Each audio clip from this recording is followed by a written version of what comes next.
പ്രചാരണ ആഘോഷങ്ങളും പോർവിളികളും അവസാനിച്ചു. കൊട്ടിക്കലാശമൊക്കെ കൊട്ടിക്കയറി നാളെ പോളിംഗ് ബൂത്തിലേക്ക് എത്തുകയാണ് കേരളം. ഇത്തവണ തിരഞ്ഞെടുപ്പ് പ്രചാരണത്തിന് 23 ദിവസത്തെ സമയമാണ് കിട്ടിയത്. മാർച്ച് 15-ന് കേന്ദ്ര തിരഞ്ഞെടുപ്പ് കമ്മീഷന്റെ പ്രഖ്യാപനം വന്നപ്പോൾ CPI ആദ്യവും തൊട്ടു പിന്നാലെ CPM-ഉം മാത്രമാണ് സ്ഥാനാർത്ഥി പട്ടിക പ്രഖ്യാപിച്ചത്. തീയതി പ്രഖ്യാപിച്ചാൽ 24 മണിക്കൂറിനുള്ളിൽ സ്ഥാനാർത്ഥി പട്ടിക എന്ന് ഉറപ്പു പറഞ്ഞിരുന്ന കോൺഗ്രസിൽ പതിവ് ചില കലഹം പുറകെ വന്നിരുന്നു. സ്ഥാനാർത്ഥി പട്ടികയ്ക്കൊടുവിൽ നല്ല പ്രഹരം കിട്ടിയത് പക്ഷേ CPM-നായിരുന്നു. ആലപ്പുഴ, പാലക്കാട്, കണ്ണൂർ എന്നീ CPM ശക്തി കേന്ദ്രങ്ങളായ ജില്ലകളിൽ പാർട്ടി വിട്ടവർ പലരും എതിർപ്പാളയത്തിൽ ചേക്കേറി പ്രതിനിധികളായി.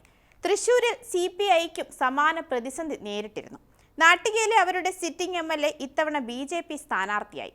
കോൺഗ്രസിനും സമാന പ്രശ്നങ്ങളുണ്ടായി. BJP-യിൽ നിന്നുയർന്ന മുറുമുറുപ്പ് 2020-ക്ക് കിട്ടിയ സീറ്റ് കണക്കായിരുന്നു. പ്രചാരണങ്ങൾ കത്തിക്കയറാൻ സമൂഹ മാധ്യമങ്ങളെ മുന്നണികൾ കൂടുതലായി ആശ്രയിച്ച തിരഞ്ഞെടുപ്പ് കൂടിയായിരുന്നു ഇത്. ഇക്കുറി നിയമസഭാ തിരഞ്ഞെടുപ്പിൽ ഏറ്റവും കൂടുതൽ ചർച്ചയായ വിഷയങ്ങൾ എന്തൊക്കെയെന്ന് നമുക്കൊന്ന് പരിശോധിക്കാം. ഞാൻ അമ്മു. സുധാകര പ്രശ്നമായിരുന്നു ആദ്യം. കോൺഗ്രസിനും CPM-നും പ്രധാന തലവേദന രണ്ട് സുധാകരന്മാരായിരുന്നു. മന്ത്രിയും MLA-യും ഒക്കെയായി 60 വർഷക്കാലം പാർട്ടിയിലെ പ്രതിനിധിയായിരുന്ന G. സുധാകരൻ CPM വിട്ടു. അമ്പലപ്പുഴയിൽ വീണ്ടും മത്സരിക്കണമെന്നായിരുന്നു ആഗ്രഹം. അത് നടക്കാതെ വന്നതോടെ കോൺഗ്രസിന്റെ പിന്തുണയോടെ അമ്പലപ്പുഴയിൽ UDF സ്ഥാനാർത്ഥിയായി. കണ്ണൂരിലെ MP-യായ K. സുധാകരൻ താൻ നിയമസഭയിലേക്ക് മത്സരിക്കുമെന്ന് സ്വയം പ്രഖ്യാപനം നടത്തിയിരുന്നു. മത്സരിപ്പിക്കില്ല എന്ന് വന്നതോടെ പാർട്ടി വിടുമെന്ന് വരെ സംസാരവുമായി. ഒടുവിൽ ഒരു വിധത്തിൽ ഹൈക്കമാൻഡും രാഹുൽ ഗാന്ധിയും നേരിട്ട് രംഗത്തിറങ്ങി സമാശ്വസിപ്പിച്ച് സുധാകരനെ പാർട്ടിയിൽ തന്നെ നിർത്തിയിരിക്കുകയാണ്. CPM-നേറ്റ പ്രഹരമായിരുന്നു പയ്യന്നൂരും തളിപ്പറമ്പിലും പാർട്ടിയിലെ രണ്ട് മുതിർന്ന നേതാക്കൾ എതിർപ്പാളയത്തിലേക്ക് പോയത്.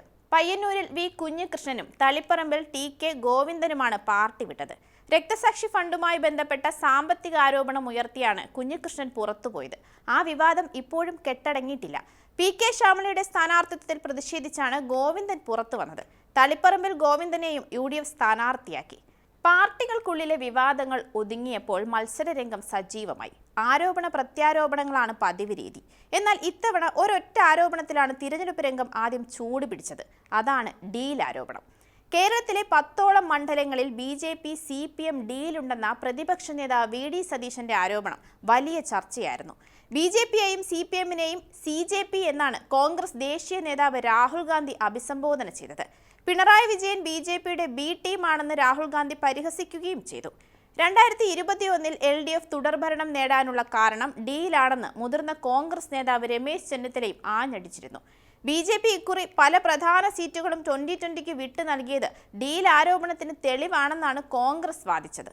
പാലക്കാട് സ്വതന്ത്ര സ്ഥാനാർത്ഥി NMR റസാക്കിനെ സ്ഥാനാർത്ഥിയാക്കിയത് NDA-യുടെ ശോഭാ സുരേന്ദ്രനെ ജയിപ്പിക്കാനാണ് എന്നായിരുന്നു പ്രതിപക്ഷ നേതാവ് VD സതീശന്റെ വാദം. എന്നാൽ തെരഞ്ഞെടുപ്പിലെ BJP-യും കോൺഗ്രസും തമ്മിലുള്ള ബന്ധം മറച്ചുവെക്കാനാണ് ഡീൽ ആരോപണം ഇടതുമുന്നണിക്കെതിരെ കോൺഗ്രസ് ഉന്നയിക്കുന്നത് എന്നായിരുന്നു LDF നേതാക്കളുടെ പ്രതികരണം.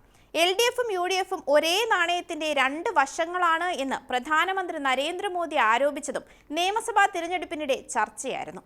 മുന്നണികൾ വർഗീയ പ്രസ്താവനകളും ധ്രുവീകരണ ശ്രമങ്ങളും വ്യാപകമായി നടത്തിയ നിയമസഭാ തിരഞ്ഞെടുപ്പ് കൂടിയായിരുന്നു ഇത്. കാട്ടാക്കടയിലെ NDA സ്ഥാനാർത്ഥിയായ PK കൃഷ്ണദാസിന്റെ ലവ് ജിഹാദ് പരാമർശം വലിയ വിമർശനം നേരിട്ടിരുന്നു. പാലക്കാട് തിരഞ്ഞെടുപ്പ് പ്രചാരണത്തിനെത്തിയ കേന്ദ്രമന്ത്രി ശിവരാജ് സിംഗ് ചൗഹാന്റെ വിദ്വേഷ പരാമർശവും വിമർശിക്കപ്പെട്ടു. കോൺഗ്രസ് ജയിച്ചാൽ പാകിസ്ഥാനിൽ പടക്കം പൊട്ടും എന്നായിരുന്നു ശിവരാജ് സിംഗിന്റെ പരാമർശം. UDF അധികാരത്തിൽ വന്നാൽ കേരളത്തിന്റെ ആഭ്യന്തരം ജമാഅത്തെ ഇസ്ലാമി ഏറ്റെടുക്കുമെന്ന മുതിർന്ന CPM നേതാവ് AK ബാലന്റെ പ്രസ്താവനയും വലിയ വിവാദമായി. തെരഞ്ഞെടുപ്പ് ലാഭത്തിനായി ഇരു മുന്നണികളും വർഗീയ വികാരങ്ങൾ ഉപയോഗിക്കുന്നുവെന്ന് LDF-ഉം UDF-ഉം പരസ്പരം കുറ്റപ്പെടുത്തുകയും ചെയ്തു. ഇത്തവണ നിയമസഭാ തിരഞ്ഞെടുപ്പിൽ SDPI CPM കൈകോർക്കലുണ്ടെന്ന ആരോപണം സജീവമാണ്. തെരഞ്ഞെടുപ്പിൽ SDPI ഇടതുമുന്നണിയെ പിന്തുണയ്ക്കുമെന്ന റിപ്പോർട്ടുകളിൽ നാളിതുവരെ വ്യക്തത മുഖ്യമന്ത്രിയോ മറ്റ് പ്രധാന CPM നേതാക്കളോ നൽകിയിട്ടില്ല എന്നതും പ്രധാനമാണ്. മുണ്ടക്കൈ ചൂരൽമല ഉരുൾപൊട്ടൽ ദുരിതബാധിതർക്ക് ഭവനങ്ങൾ നിർമ്മിച്ച് നൽകുന്നതിനായി കോൺഗ്രസും യൂത്ത് കോൺഗ്രസും പിരിച്ച തുകകൾ അപ്രത്യക്ഷമായി എന്ന CPM ആരോപണവും വലിയ ചർച്ചാ വിഷയമായിരുന്നു. വയനാട് ഫണ്ട് എവിടെ എന്ന ചോദ്യവുമായി CPM-ന്റെ പ്രചാരണ ഗാനം വലിയ തരംഗമായി. ഇതിന് മറുപടിയായി ഫണ്ട് പിരിവിനെയും വിനിയോഗത്തിനെയും കുറിച്ചുള്ള കണക്കുകളുമായി KPCC പ്രസിഡന്റ് സണ്ണി ജോസഫ് മാധ്യമങ്ങൾക്ക് മുന്നിലെത്തിയെങ്കിലും അവിടെയും അവ്യക്തതകൾ തുടർന്നു. സർക്കാരിന്റെ വയനാട് ടൗൺഷിപ്പ് പദ്ധതി പൂർത്തീകരിക്കും മുമ്പെയാണ് ഉദ്ഘാടനം ചെയ്യപ്പെട്ടത് എന്ന ആരോപണം ഇതിനെതിരായി ഉയർന്നു വരികയും ചെയ്തു.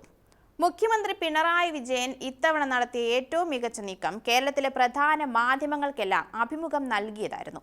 എന്നാൽ ഒരു അഭിമുഖത്തിൽ ജി സുധാകരനുമായി ബന്ധപ്പെട്ട ചോദ്യത്തിനുള്ള മറുപടിയിൽ കയറിക്കൂടിയ ചെറ്റത്തരം എന്ന പ്രയോഗം മാധ്യമങ്ങളും പ്രതിപക്ഷവും വിവാദമാക്കി. പിണറായിയുടെ മുൻ ഭാഷാ പ്രയോഗങ്ങൾ കൂടി ചേർത്ത് 1-2 ദിവസം അത് ചർച്ചയുമായി.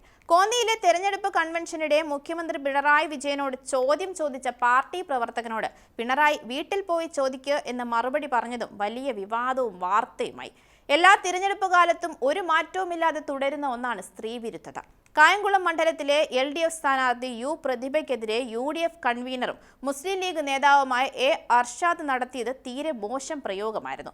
ഇടുക്കി DCC പ്രസിഡന്റ് CP മാത്യുവിന്റെ വകയായിരുന്നു അടുത്തത്. ജി സുധാകരൻ വകയായിരുന്നു മറ്റൊന്ന്.